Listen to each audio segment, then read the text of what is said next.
Good morning everyone. આજે આપણે TYBA main ઇંગ્લિશમાં પેપર નંબર 22 ભણીશું. ટોપિક છે discuss Khushwant Singh's life and works. Khushwant Singh is notable post independence Indian English writer. Khushwant Singh છે તે એક પ્રખ્યાત ઇન્ડિપેન્ડન્સ ઇંગ્લિશ રાઇટર હતા. His original name was Khushal Singh.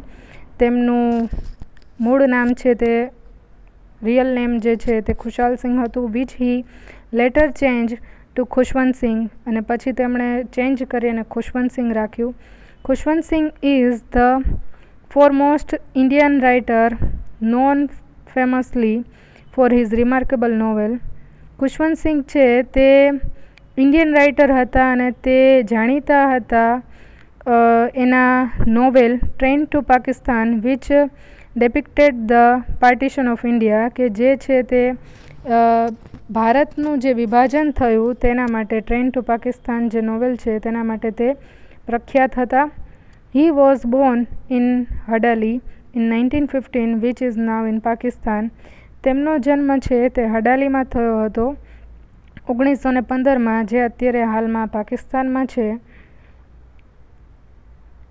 The exact date of his birth is unknown as in his time, એટલે કે exact date છે તે કોઈને ખ્યાલ નથી તેના સમયની. The birth and death record were not maintain properly, કારણ કે એમનો જન્મ અને તેનું મૃત્યુ છે તેને પ્રોપરલી રીતના રેકોર્ડ કરવામાં આવ્યું નથી. In the year 1920 he started his schooling at Delhi Modern School. 1920માં તેણે સ્કૂલ જે છે ડેલી મોડર્ન સ્કૂલમાં તેણે અભ્યાસ કરેલો છે. And letter on move to government college, પછી તે ગવર્મેન્ટ કોલેજની અંદર ગયા લાહોરની જે ગવર્મેન્ટ કોલેજ હતી ત્યાં, as well as Saint Stephen's college in Delhi. એ જ રીતના તે સેન્ટ સ્ટેફન્સ કોલેજ દિલ્હી છે ત્યાં પણ તેમણે અભ્યાસ કરેલો છે. He also went to King's college Cambridge university London. તે કેમ્બ્રિજ યુનિવર્સિટી જે છે કિંગ્સ કોલેજ ત્યાં પણ તે ગયેલા છે. Here he met Kawal Malik who later become his wife. અહીંયા તે જે કવાલ મલિક છે તેમનાથી તે મળ્યા અને જે છે એમની પછી પત્ની બન્યા. He started practising law in the year 1939. તેણે લોની પ્રેક્ટિસ કરી 1939માં and work at Lahore high court for 8 years until the partition of India. એટલે તેણે લાહોરની જે હાઈકોર્ટ છે ત્યાં તેણે પ્રેક્ટિસ પણ કરી હતી જ્યાં સુધી ઇન્ડિયાનું પાર્ટીશન ન થયું. He along with his family shifted to Delhi due to partition. પછી તે તેની ફેમિલી સાથે પાર્ટીશન દરમિયાન દિલ્હીમાં શિફ્ટ થઈ ગયા. He joined the Indian ministry of external affairs in 1947. તેમણે ઇન્ડિયન મિનિસ્ટ્રી છે એને પણ તેણે જોઈન કરી 1947માં. In the year 1951 he began his career as a journalist in All India Radio. તેમણે 1951માં તે જર્નલિસ્ટ તરીકે પણ તેમણે કામ કરેલું છે ઓલ ઇન્ડિયા રેડિયોની અંદર. He was also the founder editor of Yojana, a government journal from 1951 to 1953. Also worked as an editor of Illustrated Weekly of India from 1979 to 1980.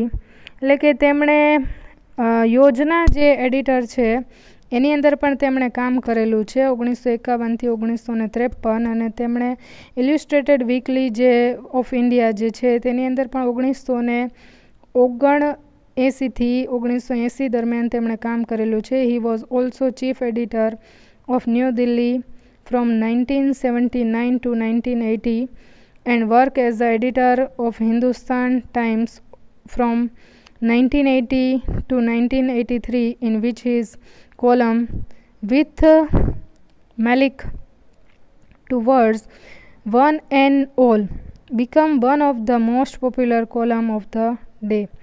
એટલે કે તેમણે ન્યૂ દિલ્હીમાં ચીફ તરીકે પણ કામ કર્યું છે 1979 થી 1980 દરમિયાન.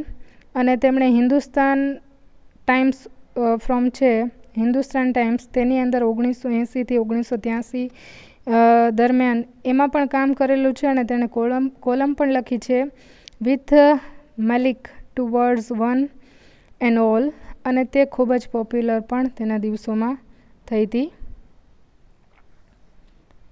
Khushwant Singh was the member of Rajya Sabha from 1980 to 1986. Khushwant Singh છે તે રાજ્યસભાના મેમ્બર પણ બન્યા. He is conferred with several honors such as Padma Bhushan in 1974. તેમને જે પદ્મભૂષણનો 1974માં તેમને એવોર્ડ પણ મળેલો છે. The third highest civilian award in India by the President of India, but he returned this award in the year 1984 as a protest against the Union government's siege of the Golden Temple, Amritsar. એટલે કે તેમને third highest civilian award પણ એને મળવાનું હતું 1984માં, પણ તેમણે છે તે પાછું આપી દીધું. With this, Sikh's faith in Indian political system was shaken, but still he was hopeful. એટલે કે આ જે એમને જે વિશ્વાસ હતો ઇન્ડિયન પોલિટિકલ સિસ્ટમમાં, આજે પણ તે છે આશાવાદી છે. In the year 2007 he was awarded Padma Vibhushan, the second highest civilian award in India. 2007માં તેમને પદ્મ વિભૂષણ છે તે મળેલું છે, અને સેકન્ડ હાઈએસ્ટ સિવિલિયન એવોર્ડ પણ તેમને છે તે મળેલું છે. His literary career is multifaceted. એટલે એમનું કેરિયર છે તે એકદમ ઘણું બધું એ છે એની અંદર મલ્ટિફિકેટેડ, એટલે એની અંદર ઘણી બધી એનામાં આવડતો હતી કે તેમણે ઘણું બધું એજ્યુકેશન પણ પ્રાપ્ત કર્યું, લો પણ કર્યું, એટલે એ રીતના એનામાં ઘણી આવડતો હતી. His experience of the partition of India provided him with the material for his most celebrated novel train to Pakistan, which was published in the year 1956. 1956માં ટ્રેન ટુ પાકિસ્તાન જે એમણે નોવેલ લખી હતી તે પબ્લિશ કરવામાં આવી. His short story collection the mark of Vishnu and other stories was publish in the year 1950 when he was work as a diplomat in London and Ottawa. એટલે કે બીજી પણ એમનું જે શોર્ટ સ્ટોરી કલેક્શન હતું ધ માર્ક ઓફ વિષ્ણુ, અને બીજી stories છે તે 1950માં પબ્લિશ થઈ, અને ત્યારે તે છે તે કામ કરી રહ્યા હતા લંડન અને ઓટાવામાં. He has also translated several Urdu language fiction and Sikh scripture into English along with his own fiction and non-fiction work. તેમણે છે તે ઉર્દુ લેંગ્વેજનું પણ ટ્રાન્સલેશન કર્યું હતું, અને સિક્સ સ્ક્રિપ્શન છે એનું પણ ઇંગ્લિશની અંદર જે એમનું પોતાનું ફિક્શન હતું અને એ વાત કરે છે. Khushwant સિંઘ's writing style is full of political commentary, powerful secular ideas, satirical style of writing and social observation. Khushwant સિંઘની જે રાઇટિંગ હતી તે છે તે પોલિટિકલ પણ હતી, પાવરફુલ પણ હતી, અને વ્યંગવાળી પણ હતી, એટલે એ ટાઈપની એમની હતી. અને સોશિયલ ઓબ્ઝર્વેશન એમણે જે કરેલું હતું એના દ્વારા. He was awarded with the honest man of the year.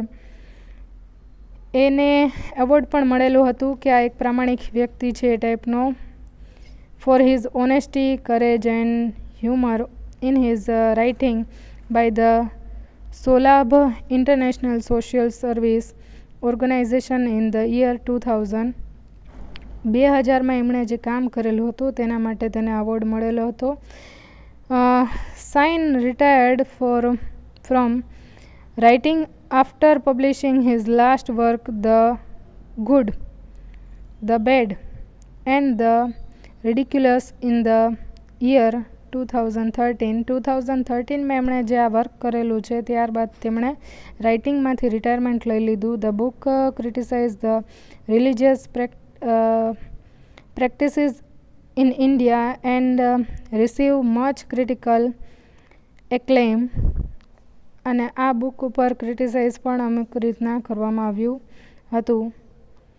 Apart from his famous Train to Pakistan, he has several eminent works such as The History of Sikhs, The Voice of God and Other Stories, I Shall Not Hear the Nightingale. આ ટાઈપના એમણે જે છે તે work પણ કરેલા છે.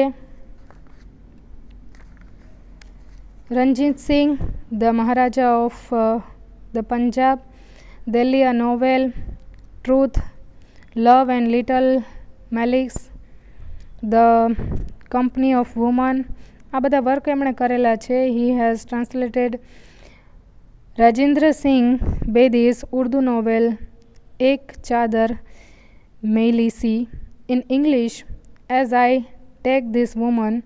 એટલે તેમણે આ જે ઉર્દુની નોવેલ હતી એક ચાદર મેલી સી એનું ઇંગ્લિશમાં ટ્રાન્સલેશન કર્યું અને એ છે આઈ ટેક ધીસ વુમન એના તરફ એ ટ્રાન્સલેટ કરેલી બુક છે. Of all his works, train to Pakistan is most notable, one which recounts the experience of the partition of India and throws light on the humanity, political system and corruption. એટલે કે આ જે train to Pakistan છે તેની અંદર જે એમનો અનુભવ છે તે અને કેવી રીતના એમાં હ્યુમનિટી અને પોલિટિકલ સિસ્ટમ અને કરપ્શન ને બધું લાગુ પડ્યું તે બધું એમાં લખેલું છે. It also recounts the love story of Juga and Nuran. It is considered to be the foremost work on the partition of India. જુગા અને નુરન એની લવ સ્ટોરી વિશે પણ એની અંદર લખવામાં આવ્યું છે. In March 2014 Khushwant Singh died in New Delhi. 2014માં તેમનું મૃત્યુ થયું. He wanted his ashes to be buried at his birth place.